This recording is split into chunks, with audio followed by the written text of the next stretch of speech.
ॐ अग्निमीळे पुरोहितं यज्ञस्य देवमृत्विजम् होतारं रत्नधातमम् अग्निपूर्वेभिर्ऋषिभिरीड्यो नूतनैरुत स देवा एह वक्षति अग्निना रयिमश्नवत्पोषमेव दिवे दिवे यशसं वीरवत्तमम् अग्नेयं यज्ञमध्वरं विश्वतः परिभूरसि स इद्देवेषु गच्छति अग्निर्होता कविक्रतुः सत्यश्चित्रश्रवस्तमः देवो देवेभिरागमत् यदङ्गदाशुषे त्वमग्ने भद्रं करिष्यसि तवेत्तत्सत्यमङ्गिरः उपत्वाग्ने दिवे दिवे दोषावस्तर्धिया वयं नमो भरन्त एमसि राजन्तमध्वराणां गोपामृतस्य दीदिविं वर्धमानं स्वेदमे स नः पितेव सूनवेऽग्ने सुपायनो भव स च स्वानस्वस्तये।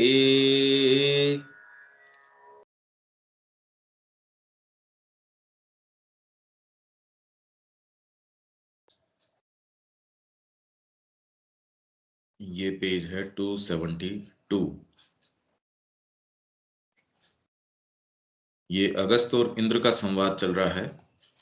इसके अंदर वह फिर इन तेजोदीप्त शक्तियों मरुतों को अपने अंदर सुस्थित दृढ़ करना चाहता है और इसके लिए वह उनके प्रति जो कुछ अर्पित कर रहा है वह एक स्तोत्र, वैदिक ऋषियों का स्तोम, रहस्यवादियों की पद्धति में जो भारतीय योग के संप्रदायों में कुछ कुछ बची हुई है।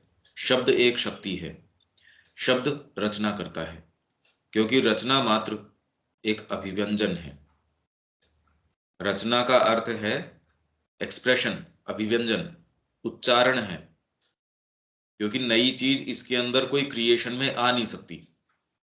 इसलिए सृष्टि का अर्थ कोई नव निर्माण नहीं है।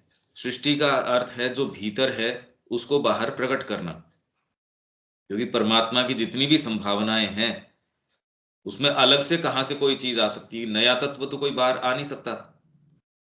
तो ये तो जितने उसके अंदर इनग्रेन्ड है, इन्वोल्व्ड हैं, जितने अभिव्यक्त नहीं हुए हैं, अभिव्यंजन में नहीं आए हैं, रचना का अर्थ ही ये है कि उसकी अभिव्यक्ति, उच्चारण है। प्रत्येक वस्तु अनंत के गुह्य धाम में पहले से ही विद्यमान है, गुहाहितम, और यहाँ वह क्रियाशील चेतना द्वारा केवल व्यक्त रूप में लाई जानी है, व्यक्त रूप में ही लाई जानी है।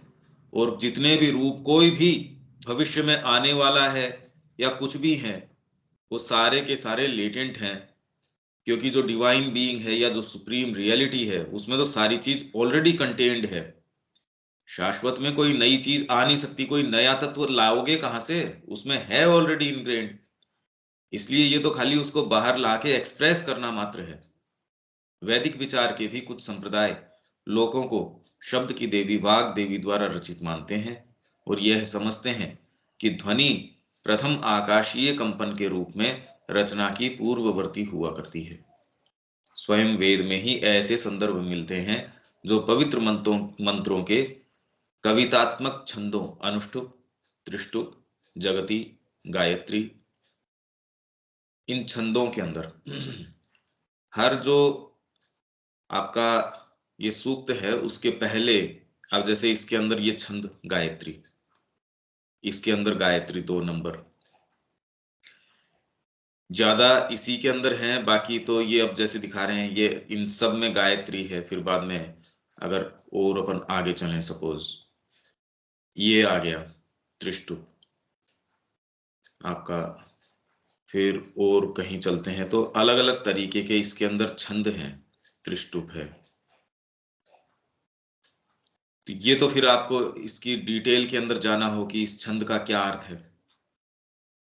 वो कोई बहुत बड़ी बात नहीं है, मीटर्स आप देख सकते हैं कि भी ये छंद का अर्थ है कि इस तरीके से ये आपका सूक्त है या ऋचा है, ऐसे मूव करती है, उसका उतार चढ़ाव इस तरीके से है। तो पवित्र मंत्रों के कवितात्मक छंद जो हैं अनुष्टुप, त्रिष्टुप, जगती, गायत्री को उन गतित छंदों, तो गायत्री मंत्र भी है और ये छंद भी है। ओम भूर्भुवस्व ये जो है को उन गतित छंदों व स्वरों का प्रतीक भूत कहते हैं जिनमें वस्तुओं की विश्वव्यापी गति ढाली गई है। तो शब्दोच्चारण द्वारा हम रचना करते हैं और मनुष्यों के लिए तो यह भी कहा गया है कि वे मंत्र द्वारा अपने अंदर देवों को रचते हैं। फिर जिसे हमने अपनी चेतना के अंदर शब्द द्वारा रचा है उसे हम वहां शब्द द्वारा इस प्रकार सुस्थापित भी कर सकते हैं कि वह हमारी आत्मा का अंग बन जाए। इसलिए कहते हैं कि सारी जितनी भी सृष्टि है वो शब्द रूप है। ये हम पढ़ के भी गए हैं कि शब्द से सारा क्रिएशन किस तरीके से आता है। इस प्रकार भी सुस्थापित भी कर सकते हैं कि वह हमारी आत्मा का अंग बन जाए और न केवल हमारे आंतरिक जीवन में अपितु बाह्य भौतिक जगत पर भी प्रभाव डालने वाला हो जाए। इनफैक्ट होता ही है। यदि आप ये कहें मूल मंत्र में ये लेके चल रहा हूं, तो आपके नजदीक पहले तो आपके अंदर ये प्रभाव आना शुरू हो जाएगा और फिर चारों तरफ प्रभाव आना शुरू हो जाएगा। आपने यदि श्री अरविंद का योग अपनाया है, आपका जो भी मूल मंत्र है उसके अंदर, तो आपके चारों तरफ प्रभाव आएगा उसका। तो बाह्य भौतिक जगत पर भी उसका प्रभाव। पहले तो आपका जो जो जहां रह रहे हो उसके अंदर कैसी व्यवस्था है, आपका जीवन है, बाह्य भौतिक जीवन है, उस पर असर आना शुरू हो जाएगा। फिर आपका जो परिकर है, जो चारों तरफ, उनके ऊपर असर आना शुरू हो जाएगा। आप जिस माहौल में हैं उसमें सर्टेन चीजों को एंट्री देंगे, उसके अंदर सर्टेन चीजों को कहेंगे नहीं, इस माहौल में ये एंटर नहीं कर सकती। तो इसी तरीके से व्यक्ति बाह्य भौतिक जगत पर भी जो भीतर उसके चीज है उसका प्रभाव डालता है। तो माँ ने तो पूरा एक जगत वहां निर्माण कर दिया और वो चीज अब धीरे दिन दिन दिन दिन बढ़ती जा रही है। श्री अरविंद की जो विचारधारा है, उनका जो आदर्श है, वो कोई कम थोड़ी हो रहा है।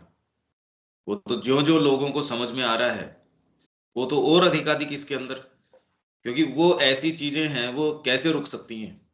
वो तो फंडामेंटली प्रोग्रेशन है कि मनुष्य जाति ऐसे चल रही है, तो उसके ये तो मनुष्य जाति के लिए है कि कितना शीघ्र इसको स्वीकार करे। उच्चारण द्वारा हम रचते हैं, स्तोत्र द्वारा स्थापित करते हैं। उच्चारण की शक्ति के रूप में शब्द को गीहि या वचस नाम दिया जाता है, स्तोत्र की शक्ति के तौर पर स्तोम। उच्चारण की शक्ति के रूप में शब्द को गीह या वचस और स्तोत्र की शक्ति के तौर पर स्तोम। अगर आप उसको स्तोत्र के रूप में बद्ध कर देते हैं, मंत्र के रूप में, स्तोत्र के रूप में, तो स्तोम। और यूं आप जैसे अभी हम बात कर रहे हैं वो गीह या वचस, हालांकि इसके अंदर भी खाली प्योरली आप कोई ऐसे शब्द काम में लेते हैं जो व्यवहार के अंदर हैं। सारे समय जिस तरीके की हम बात करते हैं, अभी तुरंत के अंदर जो बात कर रहे हैं वो वैसी नहीं है जो हम सारे समय व्यवहार में करते हैं। वहीं यदि मंत्रों की बात करें, वो एक बिल्कुल अलग तरीके की बात है। दोनों ही रूपों में इसे मन्म या मंत्र और ब्रह्म ये नाम दिए गए हैं। मन्म या मंत्र का अर्थ है मन के अंदर विचार की अभिव्यक्ति और ब्रह्म का अर्थ है हृदय या आत्मा की अभिव्यक्ति। क्योंकि ऐसा प्रतीत होता है कि ब्रह्मन शब्द का प्रारंभिक अर्थ यही रहा होगा, बाद में यह परमात्मा या विराट सत्ता के लिए प्रयुक्त होने लगा। अब इसका फुटनोट क्या है, यह शब्द ब्रह्म, बृह, बृहस्पति, ब्रह्मणस्पति रूप में भी पाया जाता है और ऐसा प्रतीत होता है कि इसके प्राचीनतर रूप बृहन और ब्रहन भी रहे होंगे। ये कई हैं जो लुप्त हो गए। बहुत संभव है कि ब्रहन षष्ठी ब्रह्मणस, ब्रह्मस से ही ग्रीक शब्द फ्रेनोस बने हों, जिनका अर्थ है मन। अब ये इससे कह रहे हैं कि भी इससे ही मन शब्द की भी उत्पत्ति हो सकती है। मंत्र के निर्माण की पद्धति। दूसरी ऋचा, पहला मंडल 171 का सूक्त दूसरी ऋचा में वर्णित की गई है और इसकी फलोत्पादकता के लिए जो आवश्यक शर्तें हैं वे भी बता दी गई हैं। अगस्त्य मरुतों को स्तोम अर्पित करता है। अगस्त्य जो है मरुतों को स्तोम अर्पित करता है, जो एक साथ स्तुति और समर्पण दोनों का स्तोत्र है। हृदय द्वारा रचा गया यह स्तोम, क्योंकि हमने ये मंत्र कैसे आता है, ये इसका डीप मैकेनिज्म है। कैसे होता है ये? हृदय द्वारा रचा गया यह स्तोम मन द्वारा संपुष्ट होकर मानस सत्ता के अंदर अपना समुचित स्थान प्राप्त करता है। आपके हृदय के अंदर से कोई चीज आती है, मां के लिए ये करना चाहिए, यो आप सोचते रहो, और भीतर से कोई चीज आती है, ये करने लायक काम है, अरे ये करो। तो जब हृदय के अंदर से ये चीज स्तोम के रूप में आती है और मन उसको सैंक्शन करता है, मन कहता है हाँ ये ही करने लायक है, मन भी उसके साथ शामिल हो जाता है कि हाँ ये करेंगे। जब आप जीवन को देखते हो, एक व्यापक दृष्टि से देखते हो, आपको लगता है अरे इतना जीवन मेरा चला गया, ये तो निरर्थक चला गया, अब तो करने लायक काम ये है। आपको डीप डाउन ये रियलाइजेशन हो गया, तो हृदय के अंदर से एक मंत्र, एक स्तोम, कोई दिशा वो खड़ी होके आती है और मन उसका साथ देता है, मन उसको संपुष्ट करता है, तो मानस सत्ता के अंदर अपना समुचित स्थान प्राप्त करता है। ये जब तक नहीं आता कि ये क्यों करना चाहिए, हृदय यदि साथ नहीं दे रहा, तो आप विचार करते रहो। हम पढ़ रहे हैं, हमने श्री कृष्ण की भी ये सारी जो है भागवत वगैरह भी पढ़ ली, इसमें हमने ये पुराण वगैरह भी पढ़ लिए, श्री अरविंद का भी पढ़ लिया, रामकृष्ण जी का भी पढ़ लिया, सारों का हमने पढ़ लिया। क्या करें, ये समझ नहीं आ रहा, क्योंकि अभी क्लियरली कोई चीज हृदय से उठ के स्तोम के रूप में आई नहीं। तो हम अभी देख रहे हैं कौन सी चीज है, अभी तो कोई आई नहीं। तो मंत्र यद्यपि मन के अंदर विचार को अभिव्यक्त करता है, तथापि वह अपने तात्विक अंश में बुद्धि की रचना नहीं है। बुद्धि थोड़ी रचना करती है उसकी। सेम चीजें, सेम वाकया आपके सामने, सेम इवेंट, दो जने बिल्कुल अलग अलग तरीके से उसका विवेचन करेंगे। आप ये देख सकते हैं कि सेम चीज, सेम दलीलें देंगे, निर्णय एक व्यक्ति एक करेगा, दूसरा दूसरा करेगा, नहीं भाई ये मैं नहीं करूंगा, दूसरा कहेगा इसमें ऐसे करेंगे। कौन सी चीज है? हाँ, आपको कंफर्टेबल लगे इसलिए बुद्धि कहती है मैंने इसको विवेचन करके ये काम किया। सारी कह रहे हैं हमने विवेचन करके किया, तो सबका विवेचन उसके अंदर, निर्णय एक जने का एक, दूसरे का दूसरा, तीसरे का तीसरा। वो डिपेंड करता है उसकी संरचना किस तरीके की है। हाँ, उसको लगता है मैंने इसके ऊपर पूरा माइंड को काम में लिया है, बुद्धि को अप्लाई किया है, तब मैं इस निष्कर्ष के ऊपर आया हूं। दूसरा दूसरे तरीके से, जिससे कि आपकी बुद्धि है, माइंड है, ये भी कंफर्टेबल रहे कि हाँ इनकी भी सुनी जा रही है, पर यहां से हो नहीं रहा। और जितने भी मूलभूत कार्य हैं वास्तव में यदि आप क्रिएट कर रहे हैं, वो यहां से होते भी नहीं कि आपने बुद्धि से सोचा और आपने कर डाला, नहीं होता, क्योंकि इसके पास सोर्स पावर का है नहीं। वो तो हृदय के अंदर यदि कोई बात आती है, आपका दिल कोई चीज के अंदर लगता है, तो उसके अंदर पावर आएगा। आपका दिल ही जिस चीज के अंदर नहीं है, आप कहेंगे ये तो नहीं किया जाता। भले मन में लगता हो कि हाँ करने लायक काम है, पर दिल आपका उसके ऊपर नहीं है, तो आप और हजार काम करते रहेंगे।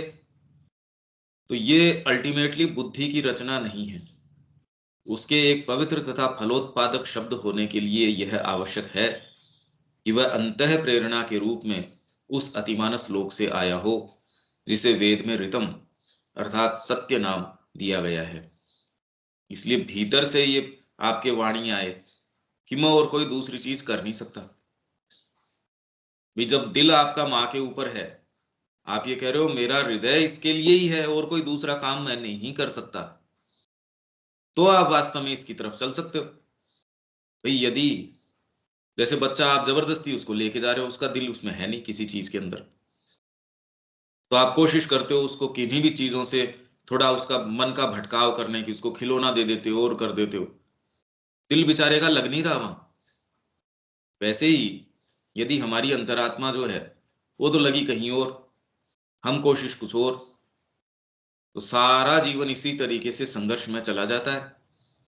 हम कोशिश एक करते हैं, मन कहीं और रहता है, और जैसे ही इसके अंदर ये पावर आ जाती है, आपका मन जो है, अंतरात्मा है, वो माँ के लिए वहां उस ओर चलती है, फिर आपको कहने की जरूरत नहीं कि साधना करो। भाई फिर तो एक प्रक्रिया अपने आप ही हो गई, सहज रूप से चल रही है वो। तो जब ये अंतः प्रेरणा के रूप में आता है, आता कहाँ से है? अतिमानस लोक से आया हो, जिसे वेद में रितम मतलब सत्य, ये सत्य है, नाम दिया गया है।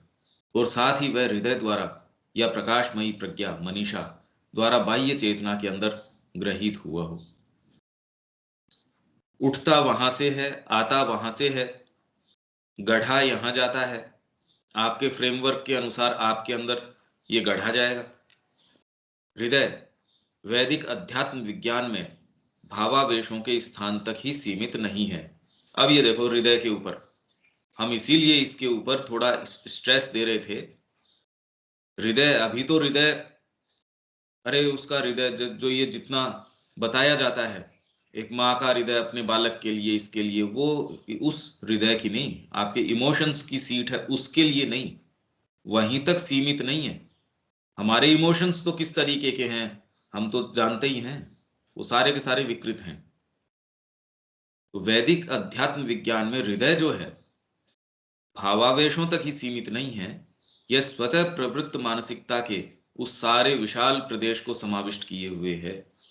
स्वतः प्रवृत्त मानसिकता, स्वतः ही प्रवृत्त है कोई चीज के अंदर, आप उसको सिखाते नहीं, सहज रूप से माँ की ओर आकृष्ट है वो, अपनी सही स्थिति के अंदर शुभ की ओर, सुंदर की ओर स्वतः आकृष्ट है, स्वतः प्रवृत्त है वो मानसिकता। चैत्य को भी जैसे आप डिफाइन करते हैं, कैसे डिफाइन करते हैं?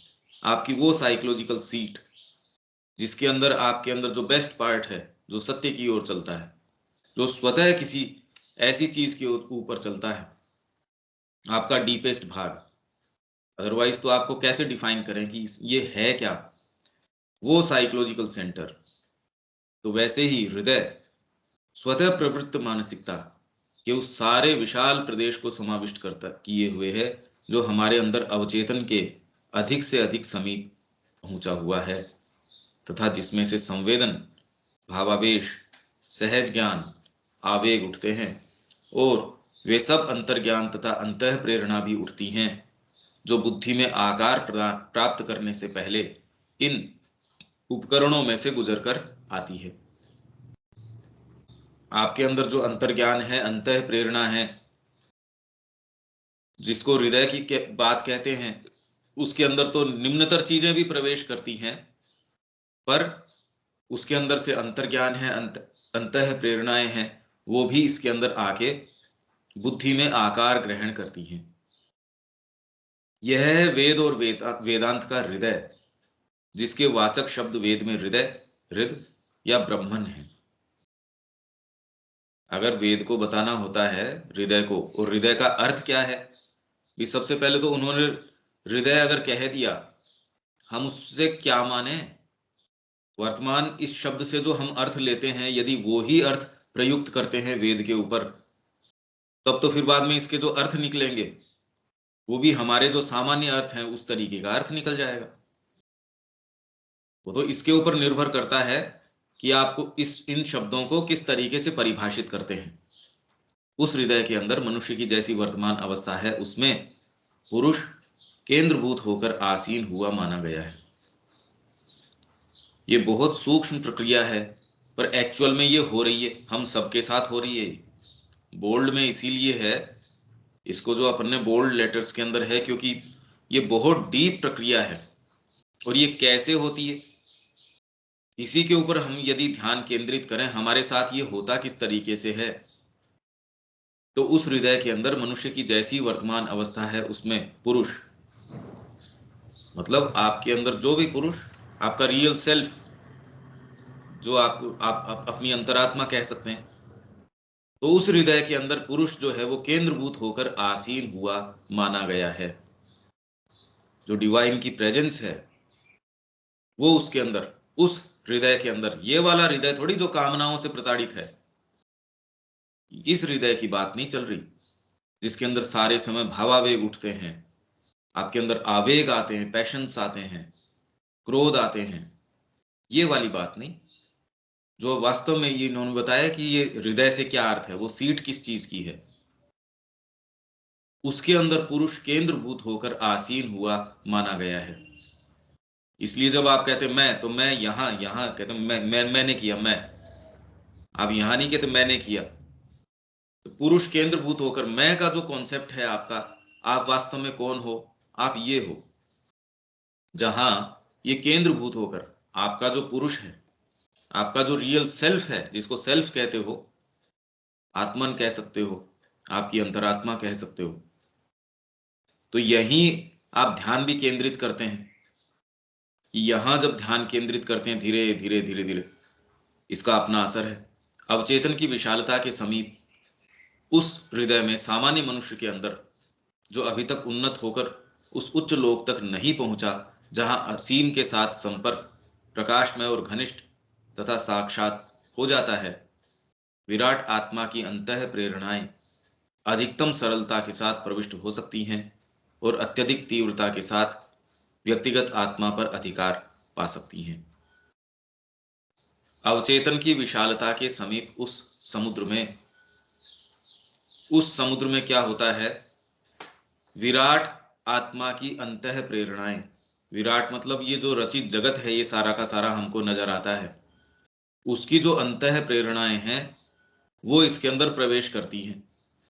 वो शुद्ध हो ये कोई जरूरी नहीं है, व्यक्तिगत आत्मा पर अधिकार पा सकती हैं, इनफैक्ट पा लेती हैं।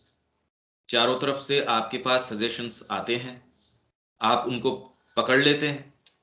हेल्थ के विषय में, आपके जीवन के विषय में, क्या करना चाहिए उसके विषय में, पता नहीं कितने कितने तरीके के। इसलिए हृदय की शक्ति द्वारा ही मंत्र रचित होता है। तो सामान्य जीवन के अंदर आप यदि कोई मंत्र लेके चलते हैं, मेरे को तो ये आइडियल के लिए काम करना है, वो भी मंत्र है। पर यहां वेद के अर्थ में, क्योंकि यहां तो हम डीपर अर्थ के अंदर ले रहे हैं, आप मंत्र ये लेते हैं और आप क्या लेते हैं, अंतरात्मा लेती है ये तो, क्योंकि हृदय इसको उठाता है हृदय की शक्ति से। तो हृदय की शक्ति तो आप सोच के नहीं कर सकते, ये मैकेनिज्म बिल्कुल अलग तरीके का है। सोच के विचार तो कर सकते हो, सोच के प्रेम कैसे कर सकते हो। तो हृदय के अंदर ये जो है मंत्र रचित होता है, परंतु इस मंत्र को हृदय के बोध में ही नहीं अपितु मन प्रज्ञा के विचार में भी ग्रहण तथा धारण करना होता है। हालांकि यदि हृदय इसके प्रति आकृष्ट है तो मन के लिए धारण करना इजी हो जाएगा, पर खाली मन से आपने सारा पढ़ लिया, अब आप सोचते हो कि साधना करनी चाहिए, हृदय आपका इसके अंदर वो आपको सैंक्शन अपनी देता नहीं, अपनी सही समर्थन आपको देता नहीं, तो बड़ा मुश्किल है। फिर आप धीरे धीरे धीरे धीरे समझाते हैं उसको, फिर बुद्धि योग है, बुद्धि से आप कि भाई ये चीज तो सही है, ये गलत है, आप इस तरीके से चलते हैं। और यही हृदय की शक्ति उसके साथ अगर ज्वाइन हो गई, तो फिर आपकी जो गति है मार्ग के ऊपर वो बहुत तेज हो जाएगी। ये दोनों सेंटर्स यदि काम एक साथ करेंगे तो वास्तव में आप संसिद्ध कर सकते हैं। नहीं तो व्यक्ति को पता है करना तो ये है, उसका हृदय उसके ऊपर नहीं है, तो आपको एनर्जी नहीं मिलेगी, मन है ही नहीं आपका उस काम पे। भाई मैं आया, मेरे को इस समय ये करना है, और आप वहां चले भी गए, ईमानदारी से आप कर भी रहे, मन नहीं लग रहा। वही आपका मन भी लग रहा है उस काम के अंदर, और आप उसको बिल्कुल निष्ठापूर्वक निभा भी रहे हैं, माइंड में भी पूरी क्लैरिटी है, तो आपके कार्य के अंदर जबरदस्त पावर आ जाएगी। ये तो सामान्य जीवन में भी आप देख सकते हो। क्योंकि विचार का सत्य जिसे शब्द का सत्य अभिव्यक्त करता है तब तक दृढ़तापूर्वक अधिगत नहीं किया जा सकता या तब तक सामान्यतः प्रभावशाली नहीं हो सकता जब तक प्रज्ञा इसे ग्रहण नहीं कर लेती। ये चीज मंत्र बना देती है। आप जो बोल रहे हो क्यों प्रभावी नहीं होता? लोग कहते हैं बस हम तो भगवान के ऊपर विश्वास करते हैं या जीवन में भगवान ही एकमात्र वरेण्य है, पर यदि ये बात हृदय से नहीं आ रही तो उसके शब्द के अंदर पावर नहीं है। तो इसलिए विचार का सत्य जिसे शब्द का सत्य अभिव्यक्त करता है, जो शब्द आप बोल रहे हो उसके पीछे विचार क्या कैरी कर रहा है, उसका सत्य जो है तब तक दृढ़तापूर्वक अधिगत नहीं किया जा सकता या तब तक सामान्यतः प्रभावशाली नहीं हो सकता जब तक प्रज्ञा इसे ग्रहण नहीं कर लेती। ये अपना जो थॉट्स एंड अफोरिज्म्स था उसमें पहला ही विजडम और नॉलेज, तो उसका अपन ने अनुवाद किया था प्रज्ञा, विजडम, और नॉलेज का ज्ञान। तो उसके विषय में आप ये देखना, ये बार बार जो प्रज्ञा शब्द आता है उसमें अपन ने थोड़ा लंबा डिस्कशन किया था कैसे अंतर करें इसमें ज्ञान के अंदर और प्रज्ञा के अंदर। तो प्रज्ञा इसे ग्रहण नहीं कर लेती या इस पर सम्यक चिंतन नहीं कर लेती। हृदय द्वारा विरचित होकर यह मन द्वारा सुस्थित अथवा संपुष्ट किया जाता है। ये प्रक्रिया है। तो हृदय जब तक आपका आकृष्ट नहीं है मां की ओर, अभी तो हृदय पता नहीं और किस किस चीज के अंदर आकृष्ट है, अभी तो परिवार के अंदर आकृष्ट है, अभी तो आपके बाहरी वेलबींग है उसके अंदर आकृष्ट है। आप अपने आप को देखो तो सही, हृदय वास्तव में क्या और कोई दूसरी चीज नजर ही ना आती हो उसको, तो उसके अंदर जो क्रिया होगी और मन के अंदर वो सुस्थित और संपुष्ट किया जाता है।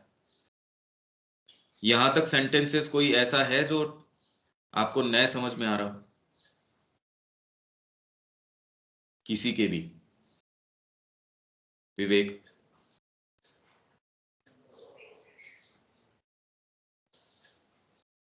यहाँ तक तो ठीक है, लेकिन थोड़ा सा ज्यादा ये गहरा विषय लग रहा है। हाँ, थोड़ा नहीं, ये तो एक्चुअल में यही क्रिया है।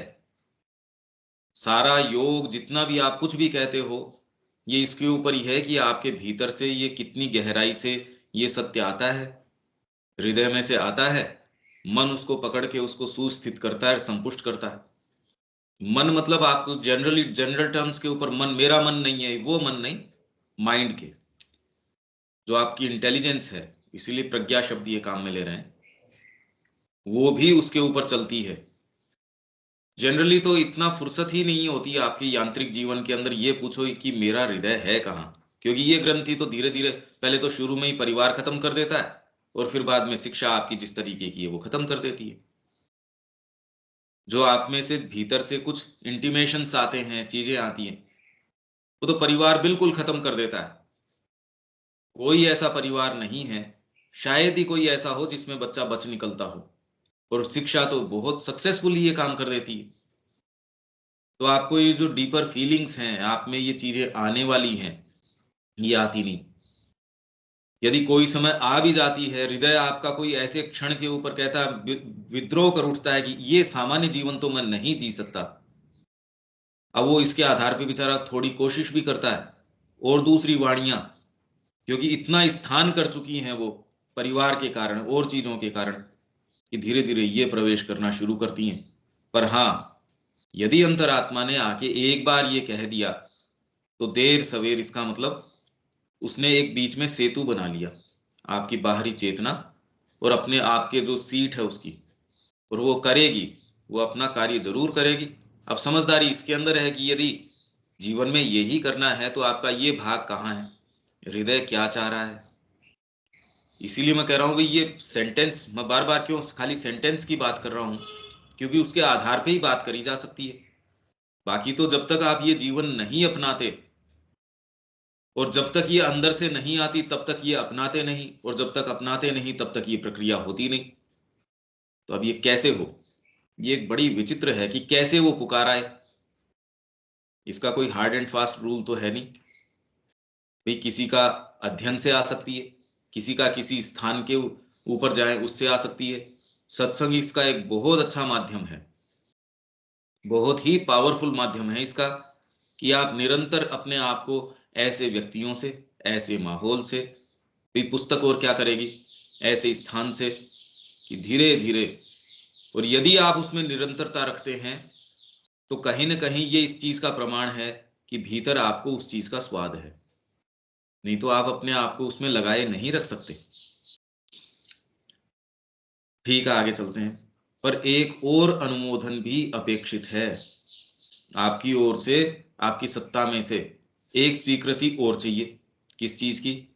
वैयक्तिक मन ने स्वीकृति दे दी है, विश्व की प्रभावी शक्तियों की भी स्वीकृति अवश्य मिलनी चाहिए। विश्व की जो प्रभावी शक्तियां हैं उनकी स्वीकृति मिलनी चाहिए। मन द्वारा धारण किए गए स्तोत्र के शब्दों द्वारा एक नवीन मानसिक स्थिति के लिए आधार बना दिया जाता है, जिसमें से भविष्य में आने वाली विचार शक्तियों को प्रकट होना है। मरुतों को आवश्यक तौर पर उन स्तोत्र के शब्दों के पास पहुंचना होगा तथा उनको अपना आधार बनाना होगा। इन विराट शक्तियों के मन को व्यक्तिगत मन की रचनाओं को स्वीकृति देनी होगी तथा उनके साथ अपने को संयुक्त करना होगा। केवल इसी तरह हमारी आंतरिक या बाह्य क्रिया की सर्वोच्च प्रभावशालिता अथवा फलोत्पादकता हो सकती है। ये और ज्यादा इन्वॉल्व विचार आ गया। व्यक्तिगत मन ने कोई चीज को स्वीकृति दे दी, मैं इतनी लाख मालाएं जप के बस मेरा काम हो जाएगा, और पर वैश्विक शक्तियां इस चीज को स्वीकार नहीं करती, इसीलिए इंद्र उसको आके रोक लेता। इंद्र क्यों रोकता है उसको? कि मैं बस ऐसे निकल जाऊंगा, मैं ये वाला ध्यान करके निकल जाऊंगा। तो वैश्विक जो प्रक्रिया है आपके निकलने के लिए नहीं बनी है। वैश्विक सारी जो मैनिफेस्टेशन है वो इसलिए है कि कोई व्यक्ति यदि उसमें संभावना है आगे जाए तो वो दूसरों को मिले। यज्ञ नहीं चल सकता यदि पेट ये कह दे कि बस मेरा काम करके मैंने तो छोड़ दिया, ये मेरे को क्या मतलब आगे क्या होता है। अगर शरीर ये कहने लगे, या हमारा राष्ट्र जिस तरीके से उसमें एक ये कह दे मेरे को मतलब नहीं है, यहां से जल जाता है, हमारे यहां से ये नदी जाती है, हम जो करें सो करें। दूसरा कहता है मेरे यहां मैं ये प्रोडक्शन करता हूं, जो स्टेट जिस चीज का प्रोडक्शन करता है वो कहते हम नहीं करेंगे दूसरों के साथ। अब ये सोचिए कि ये मानसिकता किस परिणाम तक लेके जाएगी। आपका सामान्य जीवन भी नहीं चल सकेगा, अंगुलियां अपने मनमर्जी चलेंगी, दूसरी चीजें अपनी मनमर्जी चलेंगी। तो इसलिए आप ये कहेंगे भैया ये नहीं चल सकता इस तरीके से। परिवार में एक व्यक्ति कहेगा कि बस मैं तो ऐसे ही कर लूंगा, पूरा परिवार कहता है तू नहीं कर सकता ऐसे, मेरे को अकेले को समझ में आ गया रात को उठ के मैं संगीत करूंगा। दूसरे कहेंगे तू नहीं कर सकता इस समय, तेरे को यदि ये करना है तो हमारे साथ नहीं रह सकता। तो इसलिए विश्व की प्रभावी शक्तियां हैं उनको भी स्वीकृति देनी चाहिए।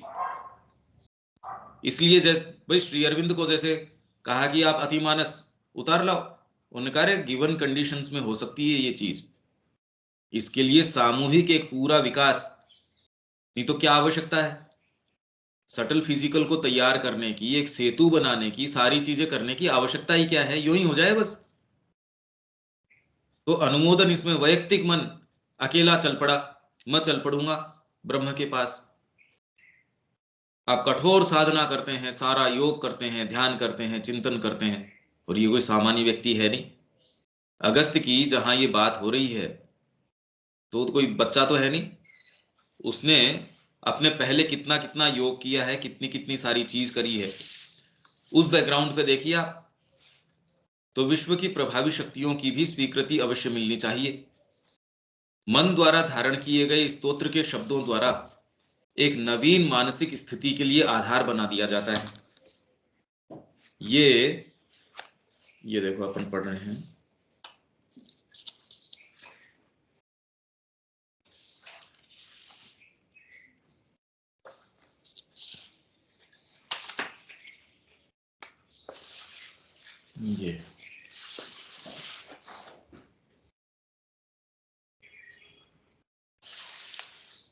ये रख लीजिए आप। मन द्वारा धारण किए गए स्तोत्र के शब्दों द्वारा एक नवीन मानसिक स्थिति के लिए आधार बना दिया जाता है। आपने कोई स्तोत्र धारण कर लिया, हृदय के अंदर से आपके कोई चीज आई, तो ये प्रक्रिया को अब समझने की कोशिश करें हम।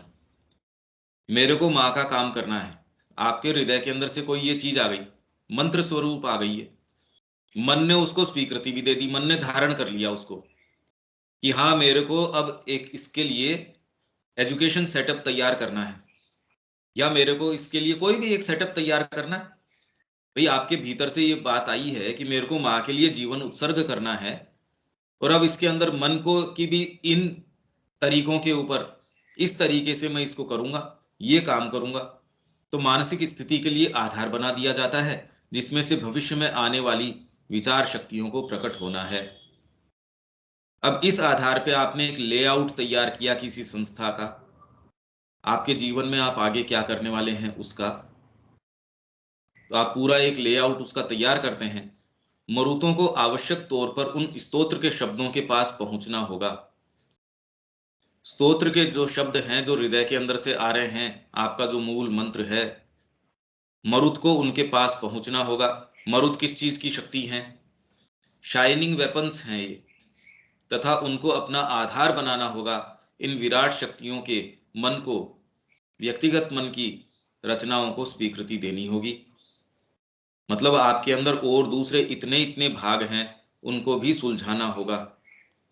आपने एक ही भाग को लेके आप निकल पड़े, आपके शरीर भी है, प्राण भी है और मन भी है, इनके अंदर अपनी अपनी चीजें हैं, अपनी अपनी बातें हैं।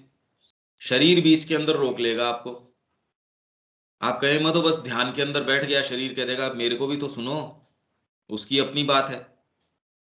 फिर बाद में विश्व की सारी जो चीजें हैं उनकी अपनी बात है।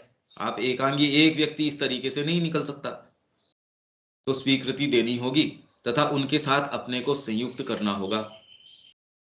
नहीं तो मरुत क्या कोशिश करते हैं, बस एक कोई शाइनिंग है और घोड़ों के ऊपर विराजमान है, तो एकदम से बस मैंने तो ये, मेरे को ये पद्धति पता चल गई, ये क्रिया योग किया, इसके आधार पे बस मेरे को तो सब कुछ पता चल गया, इससे मैं ब्रह्म का निरूपण कर दूंगा, या मेरे को विश्व चेतना का साक्षात्कार हो गया। बहुत लोगों को हो जाता है, किसी के कौन सा चक्र खुल जाता है, किसी के कौन सा खुल जाता है। उसके आधार पे ये कहते हैं बस मैं अब सारे ब्रह्मांड को जान गया, उसके रहस्यों को जान गया। अरे कहाँ जान गए? जड़ भौतिक तत्व के रहस्यों को कहाँ जान गए? फिर यहां कर क्या रहे हो? इसीलिए श्री अरविंद कह रहे हैं जब तक अतिमानस एस्टेब्लिश नहीं होता, इन चीजों का वास्तविक उत्तर नहीं हो सकता। ये सारी बड़ी लॉजिकल बातें हैं, नहीं तो हो नहीं सकती ये चीजें। वो प्रश्न बने ही रहेंगे जब तक नीचे से अवचेतन आके क्रिया करने के लिए तैयार है। किसी भी स्तर के ऊपर आप पहुंच जाइए, वो आके आपको निष्फल कर देगा। अभी तक के जितने भी अवतार आए, उनके आने के बावजूद भी अभी तक अवचेतन की जो क्रिया है वो बनी हुई है। इसलिए श्री अरविंद ने कहा कि अब तक जो प्रयास किए जा चुके हैं, हमको आगे के, जो आगे की कड़ी है उसको यहाँ एस्टेब्लिश करने के लिए भेजा गया है।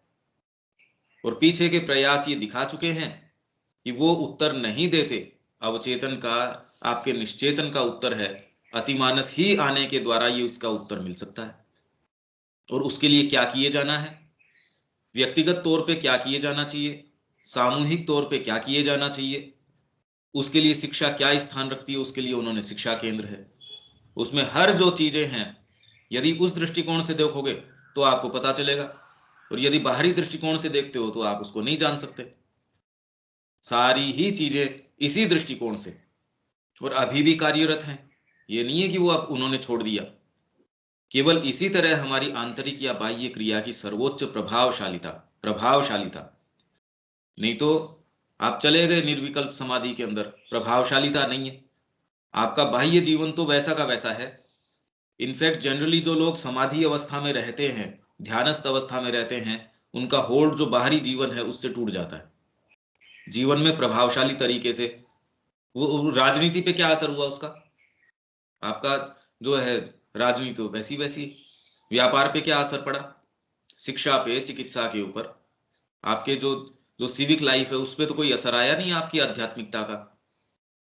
जब ये इस तरीके से आप करते हो, तब उसकी सर्वोच्च प्रभावशालिता अथवा फलोत्पादकता हो सकती है। इसलिए एक एकांगी कोई व्यक्ति बैठा अपने ध्यानस्थ, वही माँ वहां जो आश्रम चला रही है, रन कर रही है, उसमें और इसमें तो कोई कंपैरिजन ही नहीं है। क्या कंपैरिजन इसमें? कितनी विशाल भूमिका आप लेके चल रहे हैं, वहीं आप खाली एकांगी तरीके से आप सीधे निकल गए। कितना क्षेत्र आपने कवर किया? कुछ नहीं। और उससे लाभ किसको हुआ? ना आपको हुआ, ना इससे जिस कार्य के लिए आप यहाँ आए हो इसमें, उसको भी कोई लाभ नहीं इसका। मरुतों के पास ऐसा कोई कारण नहीं कि वे अपनी अनुमति देने से इनकार करें या अपने विरोध को और लंबे काल तक जारी रखने पर आग्रह करें, क्योंकि उनको ऑफर किया गया स्तोम। ये अगस्त ने उनको स्तोम ऑफर किया। दिव्य शक्तियां स्वयं में व्यक्तिगत आवेग की अपेक्षा एक उच्चतर नियम का पालन करती हैं। दिव्य शक्तियां स्वयमेव, आप यदि उसके अंदर कहीं भी आपके मन में कपट है, इनसिंसियरिटी है, आप बहाने बना रहे हैं, ये क्रियाएं काम नहीं करेंगी। और यदि आप में सिंसियरिटी है तो और कितने भी आप में कोई भी चीजें हों, देर सवेर वो बिल्कुल अपने यथास्थान रख दी जाएंगी। पर जहां इनसिंसियरिटी है, आप में कितनी भी क्षमताएं हो, वो कभी प्रभावी नहीं होंगी। तो दिव्य शक्तियां स्वयं में भी व्यक्तिगत आवेग की अपेक्षा एक उच्चतर नियम का पालन करती हैं, उच्चतर विधान का, दिव्य विधान का पालन करती हैं। उनका यह नैसर्गिक स्वभाव है, उनका इनहेरेंट ये नैसर्गिक उनका स्वभाव है।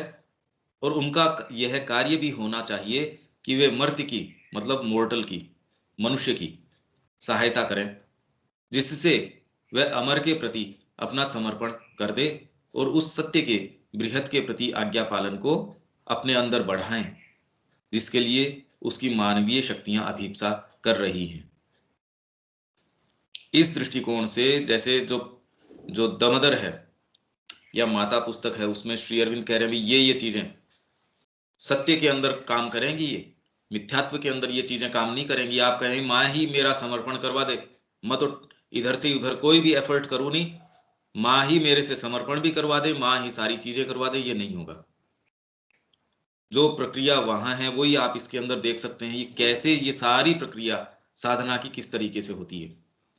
इंद्र स्तुत, स्तुत मतलब स्तुति हो चुकी है उसकी, और स्वीकृत हो जाने के बाद, मतलब इंद्र जो है अपनी स्तुति किए जाने के बाद, जब अगस्त ने उसकी स्तुति करी और स्वीकृत हो जाने के बाद, इंद्र को स्वीकृत कर लिया गया है। पहले इंद्र को स्वीकृत नहीं किया गया था, मरुतों की सहायता से अगस्त आगे जाने का प्रयास कर रहा था, इसलिए इंद्र ने आके बीच में रोक लिया। अब मर्त्य के साथ अपने संपर्क में कष्टप्रद नहीं रहा है। पहले तो पिटाई कर रहा था, युद्ध कर रहा था। दिव्य संस्पर्श अब पूर्णतया शांति और सुख का सृजन करने वाला हो गया है। अब इसके अंदर अच्छा तो ये रहे कि इसमें किस तरीके से हो साधना के, आप ऐसे स्थान पे पहुंचे हों जहां आपके ये क्वेश्चनिंग्स आ जाती हैं। उस क्वेश्चनिंग के बाद में कैसे आप एकांगी तरीके से जो आप लेके चल रहे थे मरुत, वो आपको छोड़ देते हैं। छोड़ने के बाद आप एक अपने आप को ऐसे निर्जन स्थान के अंदर पाते हैं कि अब मैं क्या करूं। उस स्थान से व्यक्ति अब किस तरीके से, कोई उसमें अंतः प्रेरणा आई, कोई और चीज आई, फिर वो देखता है इसमें क्या हुआ। इंद्र अब उसमें कैसे सहायता करता है, पहले मरुदगण आते हैं, फिर बाद में इंद्र आता है। तो ये जो दिव्य संस्पर्श पूर्णतया शांति और सुख का सृजन करने वाला हो गया है। मरुतों को भी स्तुत और स्वीकृत हो जाने पर अपनी हिंसा एक और रख देनी चाहिए, अपने सौम्य रूप धारण करके अपनी क्रिया में सुखप्रद होकर आत्मा को कष्ट तथा बाधाओं के बीच में से न ले जाते हुए उन्हें भी शक्तिशाली एवं विशुद्ध रूप से उपकारशील सहायक बन जाना चाहिए। ये तो खैर अपन लगातार बातचीत करते आ ही रहे हैं इसकी। पहले अगस्त ने मरुतों के लिए दूसरी अवस्थाओं में हवि तैयार की थी।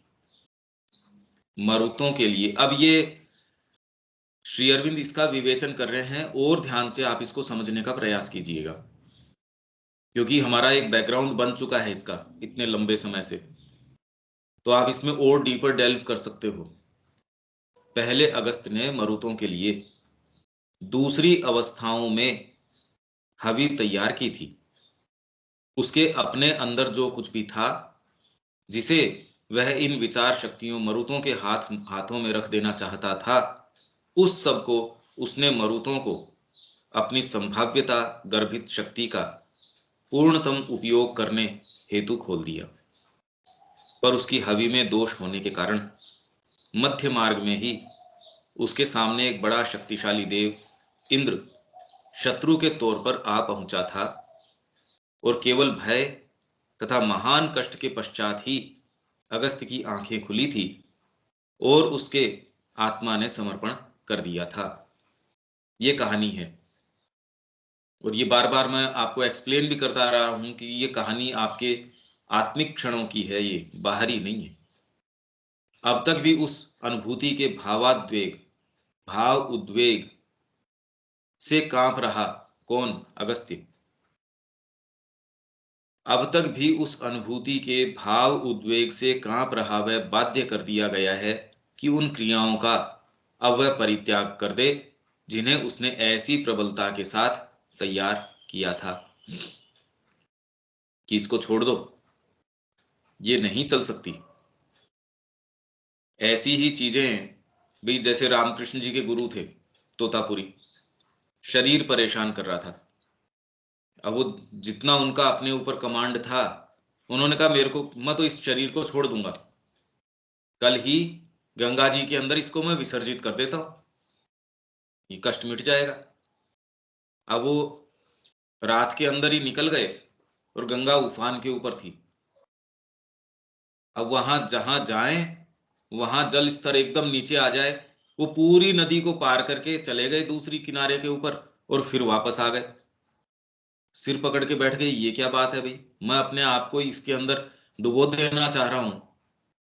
धीरे धीरे फिर साक्षात्कार व्यक्ति को होता है, आप अपनी शक्ति सामर्थ्य भी वर्तमान में हमारे लिए समझना इसलिए मुश्किल है क्योंकि साधना करके कोई शक्ति प्राप्त होना, कोई क्षमताएं प्राप्त होना, और उसके आधार पे व्यक्ति कहता है मैं कल्याण कर दूंगा विश्व का।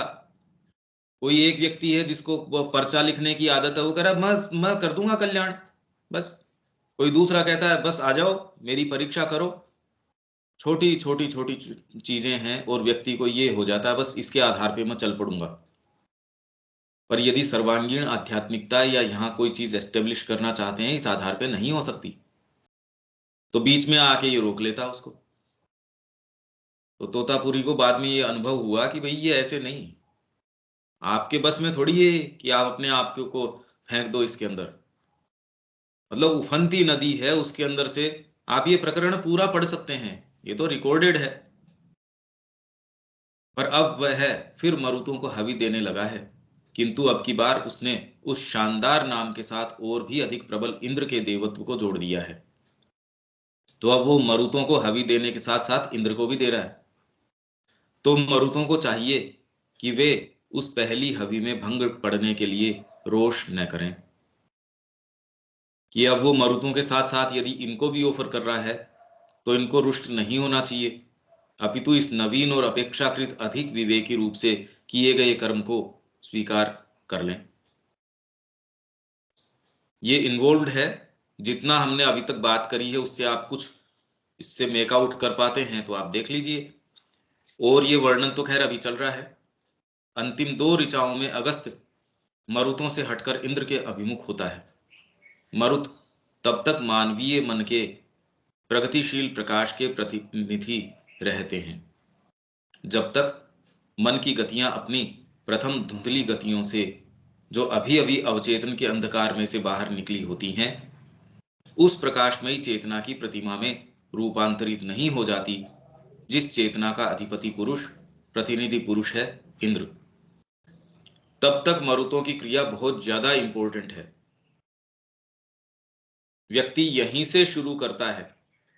अगर ये क्रिया आपके प्रभावी कभी हुई हो, जो कि क्योंकि आप उसी सेटअप में रह रहे हैं अभी तक इसका आभास नहीं है, ये क्रिया काम किस तरीके से करती है, एकदम तोड़ देती है। आप गुरु के पास गए, देख के एक ही दृष्टिपात के अंदर इसने पूरे आपके पीछे की सारी चीजें जितनी थी वो सारा आपका बैगेज है तोड़ के फेंक दिया। तुरंत व्यक्ति इस निर्णय के ऊपर आता है मेरा गया पीछे सारी चीज गई, वो मैं जिस बोट से आया हूं उसको जला दी गई है, आध्यात्मिकता में ये एक्सप्रेशन बड़ा कॉमन है कि मैं जिस बोट से आया हूं वो बोट ही नहीं है, मैं मेरे पास रिटर्न करने के लिए नहीं है। ये तो मार्ग एक ही तरफ का होता है, दो तरफ का नहीं है ये। और एक तरफ लेके कौन आता है आपको? आप किसी भी चीज के अंदर है, आप मंत्री पद के ऊपर हैं या आप सफलता के किसी मानक के ऊपर हैं, अरे मेरा तो इतना बड़ा सेटअप है, इतनी बड़ी कंपनी है, इतना बड़ा मेरा व्यापार है, इतना बड़ा परिवार है, जो जो भी, या फिर मेरे पास ये सिद्धियां हैं, मेरे पास ये क्षमताएं हैं, मेरे पास बोलने की शक्ति है, मैं प्रभावित करता हूं लोगों को, मैं नेता हूं, मैं एक कलाकार हूं, मैं एक संगीतकार हूं। ये सारा आपको एक जगह एक दायरे के अंदर बांध देती है ये सारी चीजें। मरुत की क्रिया आती है, और जैसे यमुनाचारी के साथ हुआ, पूरा वहां का सम्राट वो, रानियां हैं, महल है, मंत्री हैं, सारा कितना बड़ा साम्राज्य है, और 2 या 3 दिन उसने गीता पढ़ी, इतने के अंदर मरुतों की क्रिया, वो तुरंत उसमें कोई चीज जागृत हो जाती है। और मरुत खाली अकेली चीज नहीं है ना, वो तो और दूसरी क्रियाओं को भी तो एक्टिवेट करता है। पर ये तुरंत शाइनिंग वेपन है। आयुध क्या करेगा? एकदम से काट पीट के उसको छिन्न भिन्न कर देगा। तो पूरा ढांचा उसने छिन्न भिन्न कर दिया कि गई वो सारी रानियां गई, सारे मेरे पुत्र पुत्र जो हैं वो चले गए, मेरा पूरा साम्राज्य है, मेरे को तो ये दो। और इसमें आनंद आए बिना नहीं कर सकते आप। इसलिए हृदय से आपको उसमें जब तक आनंद नहीं आता, अब बोलिए अगर यमुनाचारी को उसमें आनंद न आए गीता के अंदर, तो वो छोड़ देगा उसको? अंदर से अगर उस इतना उसके अंदर आकृष्ट हो, आप उस भाव को तो सोचिए कि वो क्या करता है। पर जब आप इसके आधार पर निकल पड़ते हैं तो साधना में तो अब पदार्पण हुआ है, कोई आपकी सिद्धि थोड़ी हो गई। जिस विचार ने आपके उन चीजों को छिन्न भिन्न किया, उसका काम हो गया, उसकी उपयोगिता वहां समाप्त हो गई। अब आप इसके आधार पर धीरे धीरे उस प्रकाशमयी चेतना की ओर आगे चलते हैं। तो उस चेतना का अधिपति पुरुष कौन है? इंद्र। अगर उसको आप स्वीकार नहीं करते और इन मरुतों के वेग के आधार पर चलने की कोशिश करते हो, इंद्र आके रोक लेगा। कैसे जाने देगा? आगे नहीं जाने देगा। अंधकार से निकल वे मन की गतियां सचेतन हो जाती हैं। अभी अंधकार के काल के अंदर मरुतों की क्रिया शाइनिंग है, ये प्रकाशमान है। आपके जो बंधन है तोड़ने के लिए इसी की आवश्यकता थी। जगह जगह कितने कितने बंधन है हमारे, हमारे परिवार के हैं, हमारे जो भौतिक सत्ता है उसके अपने अपने बंधन हैं। क्या करें, मैं चाहता तो ये हूं, परिवार नहीं छूटता, मेरी आदतें हैं भोजन की, इनकी ये नहीं छूटती, कितने बंधन हैं। ये आता है एकदम से तोड़ के, और व्यक्ति अपने परिवार को, कितने ऐसे उदाहरण मिलते हैं, रात को वो अपने पत्नी को बच्चे को छोड़ के निकल गए, दोबारा कभी आए ही नहीं।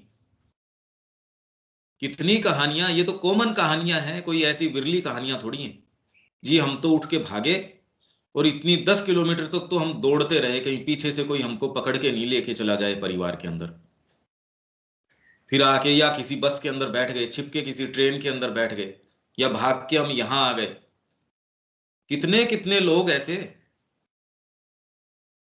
योगानंद जी के साथ यही था, जबकि उनके पिताजी सो कॉल्ड आध्यात्मिक व्यक्ति, पर उन्होंने कहा कि वो नौकरी करते थे, तो उन्होंने कहा कि भी मेरे बेटे को भी नौकरी लगाओ। ब्रिटिश काल के अंदर वहां उनको कह रहे तेरे को नौकरी मिली है, रेलवे में नौकरी करते थे, क्या तेरे को भी मैंने तेरी सिफारिश करी है और तेरे को कल चलना है। उनके समझ में आ गया कि भाई ये तो अपने को, तो कोई चीज उनके अंदर से थी, तुरंत जाके दूसरे ही दिन जो है सन्यास ले लिया, कि उनको पता था कि सन्यासी को फिर बाद में और कोई दूसरा विधान लागू नहीं होता। तुरंत ही, कौन सी चीज है, कोई साधना में सिद्ध थोड़ी हो गई इस बात से, आपने सन्यास ले लिया इससे सिद्ध थोड़ी हो गए। कौन सी चीज है जो प्रेरित करती है? और बहुत सी चीजें हो सकती हैं। ये क्रिया आती है जो आपके पुराने विधान को एकदम छिन्न भिन्न कर देती है, तोड़ देती है उसको। व्यक्ति ने रामकृष्ण वचनामृत पढ़ी, स्टूडेंट है, कह रहे किताब ही पीछे मिलती है, स्टूडेंट तो मिलता नहीं, कहां चला गया वो? वैराग्य शतक पढ़ा भर्तृहरि का, व्यक्ति नहीं मिलता, निकल पड़ा। तो कोई तो चीजें हैं जो ऐसा विचार, कोई प्रभावी, कोई ऐसा चमकदार, कोई ऐसी चीज वो आती है और आपका जो एस्टेब्लिश्ड कोई चीज है उसको हटा देती है। जब तक आपके ये चीज नहीं आई है तब तक तो अंधकार का निचला जो है समुद्र, उसी के अंदर हम गोते खा रहे हैं। अगर आपके साथ ये प्रक्रिया नहीं हुई है, अभी एक उसी परिवार के आप चिपटे पड़े हैं। अगर परिवार के नहीं भी चिपटे हैं तो आप अपने तौर तरीके, मेरी हेल्थ, मेरा क्या होगा, यदि इसके चिपटे पड़े हैं तो भी आप लोअर ही लेवल के ऊपर ऑपरेट कर रहे हैं, हायर लेवल आपको अभी मिला नहीं है, उसमें ये कोई सी भी चीज नहीं आती। तो अंधकार से निकल वे सचेतन हो जाती हैं मन की गतियां। संध्याकालीन जैसे अल्प प्रकाश से प्रकाशित, अर्ध प्रकाशित संध्या के समय, सूरज जब ढलता है या फिर संध्या, तो दोनों को ही बोलते हैं, जब उग रहा हो, जब अल्प प्रकाश, अर्ध प्रकाश या भ्रांतिजनक प्रतिबिंबों में परिणत हुई अवस्था से ऊपर उठ वे इन अपूर्णताओं को अतिक्रांत कर जाती हैं और दिव्य ज्योति को धारण कर लेती हैं। ये अर्ध प्रकाश नहीं रहती। ये और वर्णन आएगा इससे आगे, अभी आज तो हम नहीं जा पाएंगे। इसमें कोई सेंटेंस या कोई बात या कोई कॉन्सेप्ट, कोई चीज आप कुछ कहना चाहें या पूछना चाहें किसी के भी, बहुत ज्यादा डीप चीजें हैं। अब आप ये देख पा रहे होंगे कि वेद किन चीजों से भरा है।